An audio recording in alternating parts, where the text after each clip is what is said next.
ఒక గార్డెన్‌లో ఒక తోటమాలి ఆ చెట్లు పూల చెట్లని, పండ్ల చెట్లని చాలా బాగా చూసుకుంటూ ఉంటాడు. ఆ చెట్ల మీద కొన్ని కోతులుంటాయి. ఆ కోతులు ఈ తోటమాలితో చాలా స్నేహంగా ఉంటాయి. ఒకరోజు తోటమాలికి అర్జెంట్‌గా ఒక పనొచ్చి ఊరెళ్ళాల్సొచ్చిద్ది. ఊరెళ్ళాల్సొస్తూ తన ఫ్రెండ్లీగా ఉన్న కోతులకి ఏం చెప్తాడంటే, "కొంచెం నేను ఊరెళ్ళి రేపొస్తాను.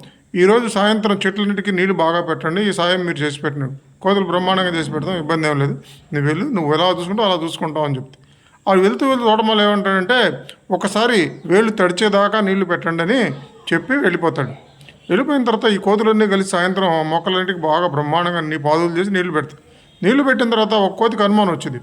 మా తోటమాలి వేళ్ళు తడిచిన దాకా నీళ్లు పెట్టమన్నాడు, మనం నీళ్లు పెట్టాము, మరి వేళ్ళు తడిచినాయో లేదో మనకి ఎట్ట తెలిసింది, ఒకసారి చెట్లు పీకి వేలు తడిచినాయో లేదో చూద్దామని చెప్పేసి అనుకుంటాయి. మీకు తెలిసిందిగా కోతి బుద్ధి. మొత్తం చెట్లు మొత్తం పీకి కుప్ప పెడతాయి. దాంతో ఉదయాన్నే వచ్చిన తోటమాలి లబో దిబోమని గుక్కబెట్టి ఏడుస్తాడు. అంటే అర్థమైందిగా, మన పని ఇలాంటి పనికి మాలిన వాళ్ళని కనుక ఎంచుకున్నట్లయితే కొంప కొలాస్ అయిపోద్ది. కె విశ్వనాథ్ గారిని మీ సక్సెస్కి కారణం ఏంటి అని ఒక విలేకరు అడిగాడు.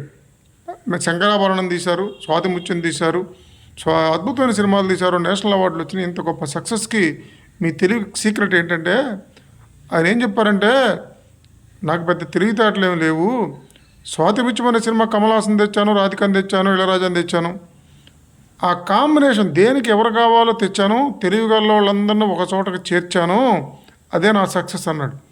అంటే జీవితంలో ఎప్పుడైనా ఒక పని చేసేటప్పుడు నీ చాయిస్, నీ ఎంపిక అనేది చాలా కరెక్ట్గా ఉండాలి. నీ ఎంపిక కరెక్ట్గా ఉన్నట్లయితే నువ్వు అనుకున్న ప్రాజెక్టు సక్సెస్ఫుల్గా అవుతుంది. కొంచెం నిదానంగానైనా టాలెంట్ ఉన్న వ్యక్తులు, నిబద్ధతతో చేసేటువంటి వ్యక్తులు, మంచి డిసిప్లిన్ ఉన్న వ్యక్తులను కనుక మనం ఎంపిక చేసుకున్నట్లయితే మన అనుకున్న పని అనుకున్నట్టుగా జరిగిద్ది.